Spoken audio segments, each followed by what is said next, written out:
இவையெல்லாம் பண்டிதர்களின் மன மகிழ்ச்சிக்காக. அது அவர்களிடம் இருந்துவிட்டு போகட்டும். நாம் அதற்கு ஒரு வாழ்த்து கூறிவிட்டு மாம்பழங்களை சுவைப்போம். குருவிடம் இருக்க வேண்டிய இரண்டாவது தகுதி அவர் பாவமற்றவராக இருக்க வேண்டும் என்பதாகும்.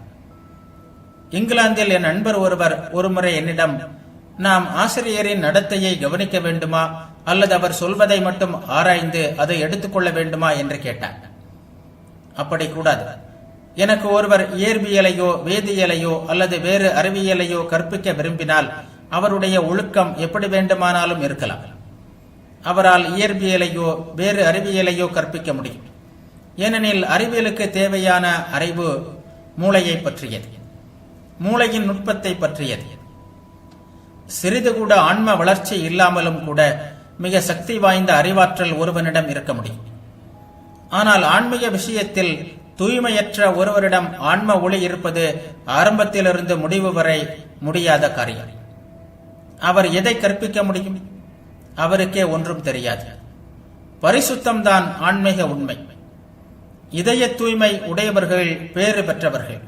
அவர்கள் இறைவனை தரிசிப்பார்கள். ஆன்மீகம் என்பதன் சாரம் முழுவதும் அந்த ஒரு வாக்கியத்தில் அடங்கியுள்ளது. இதை நீங்கள் அறிந்து கொண்டால் முன்பு சொல்லப்பட்ட எல்லாவற்றையும் அறிந்தவர் ஆவீர்கள். இனி சொல்லப்போவது அத்தனையும் அறிந்தவர் ஆவீர்கள்.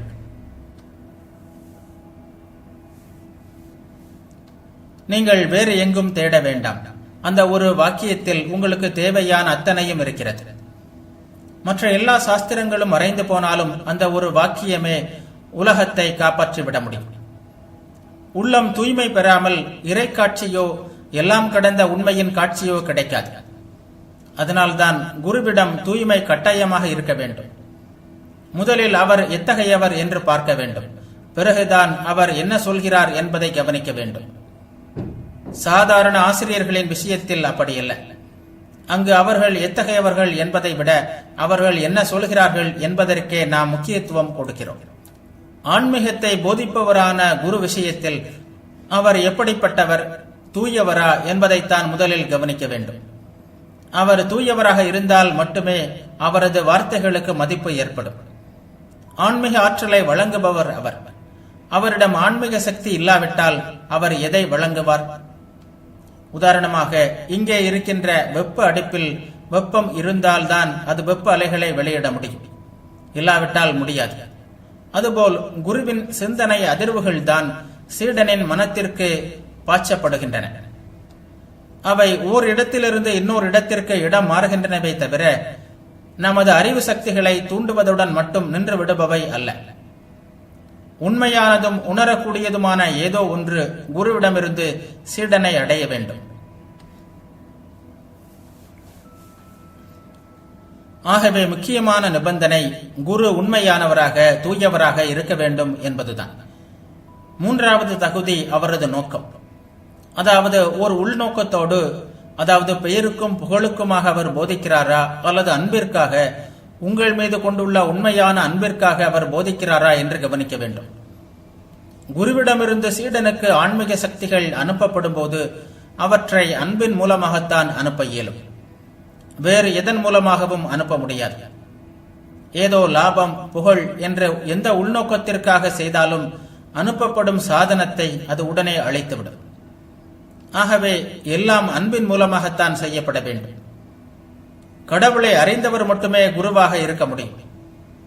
குருவிடம் இந்த தகுதிகள் இருந்தால் உங்களுக்கு ஆபத்தில்லை. இல்லாவிட்டால் அவரிடம் கற்பது ஆபத்தானது. நல்லதை அவரால் கொடுக்க முடியாவிட்டால் சில வேளைகளில் அவரிடமிருந்து கெட்டது கிடைக்கும் ஆபத்து கூட இருக்கிறது.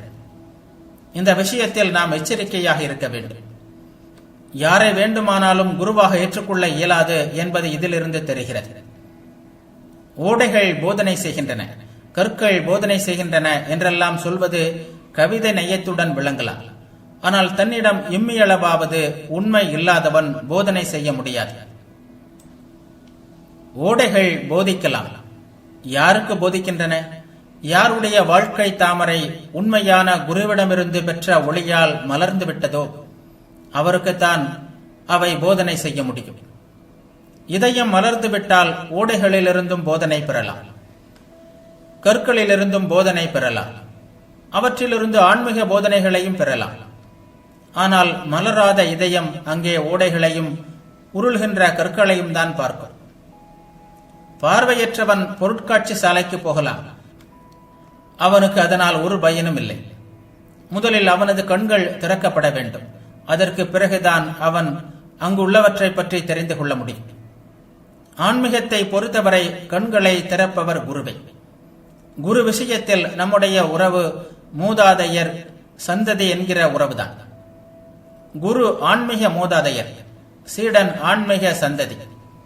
விடுதலை, சுதந்திரம் என்றெல்லாம் பேசுவது சரி, ஆனால் அடக்கம், பணிவு, மரியாதை, நம்பிக்கை இவை இல்லாமல் ஆன்மீகம் இல்லை.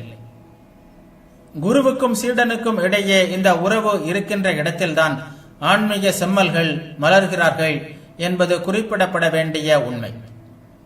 இந்த பண்புகளை தூக்கி எறிந்து விட்டவர்களுக்கு ஆன்மீகம் என்பது வெறும் பொழுதுபோக்கை. குருவுக்கும் சீடனுக்கும் இடையே இத்தகைய உறவு இல்லாத நாடுகளிலும் சமுதாயங்களிலும் ஆன்மீகம் என்பது கிட்டத்தட்ட புரிந்து கொள்ள முடியாத ஒன்றாகவே இருக்கிறது. இத்தகைய உணர்ச்சி இல்லாவிட்டால் ஆன்மீகம் வராது. முதலாவதாக, சக்தியை பாய்ச்சுவதற்கான குரு யாரும் இல்லை. இரண்டாவதாக, எல்லோரும் சுதந்திரமாக இருப்பதால் யாருக்கு பாய்ச்சுவது? யாரிடமிருந்து அவர்கள் கற்றுக்கொள்ள முடியும்? அப்படி அவர்கள் கற்றுக்கொள்ள முன்வந்தாலும் அறிவை விலைக்கு வாங்கவே வருகிறார்கள். $1 பெருமானமுள்ள ஆன்மீகம் கொடுங்கள் என்று கேட்கிறார்கள். இதற்கு $1 செலவிடக்கூடாதா என்று நினைக்கிறார்கள். இவ்வாறு ஆன்மீகத்தை அடைய முடியாது.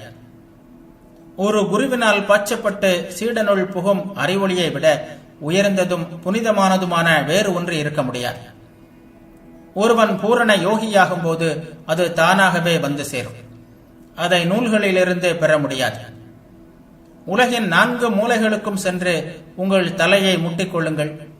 இமயமலைக்கோ, ஆல்ப்ஸ் மலைக்கோ, காக்கசஸ் மலைக்கோ, கோபி பாலைவனத்திற்கோ, சஹாரா பாலைவனத்திற்கோ அல்லது கடலின் அடி ஆழத்திற்கோ சென்று தேடுங்கள்.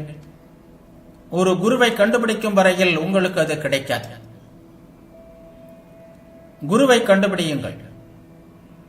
மகனின் நிலையிலிருந்து அவருக்கு சேவை செய்யுங்கள். அவருடைய ஆதிக்கம் உள்ளே செல்ல உங்கள் இதயத்தை திறவுங்கள். அவரிடம் கடவுள் வெளிப்படுவதை காணுங்கள். குருவை கடவுளின் மிக உயர்ந்த வெளிப்பாடாக கொள்ள வேண்டும்.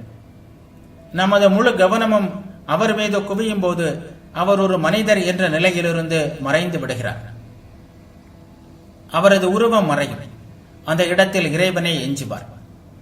இத்தகைய மரியாதையோடும் அன்போடும் உண்மையை அணுகுபவர்களிடம் உண்மையே வடிவான இறைவன் அற்புதமான வார்த்தைகளை பேசுவார். உன் காலடிகளிலிருந்து மிதியடியை கழற்றிவிடு, ஏனெனில் நீ நின்று கொண்டிருக்கும் இடம் புனிதமானது. அவரது திருநாமம் ஓதப்படுகின்ற இடம் புனிதமானது.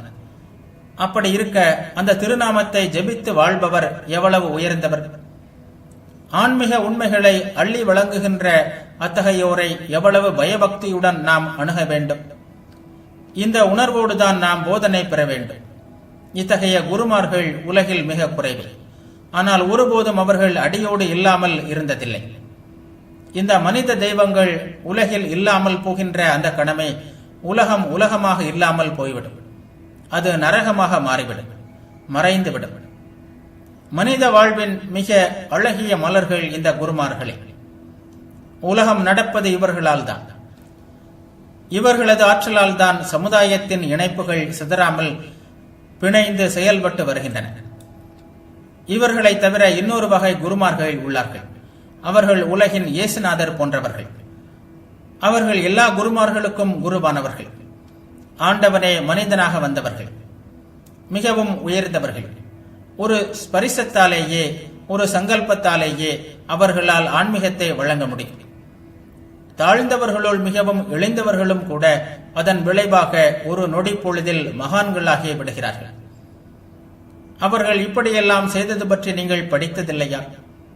சற்று முன்பு நான் விளக்கியது இத்தகைய குருமார்களை பற்றி அல்ல. இவர்கள் எல்லா குருமார்களுக்கும் குருவாக இருப்பவர்கள், இறைவனின் மிக மேலான வெளிப்பாடாக உள்ளவர்கள். இவர்களின் மூலமாக அல்லாமல் நாம் இறைவனை காண முடியாது.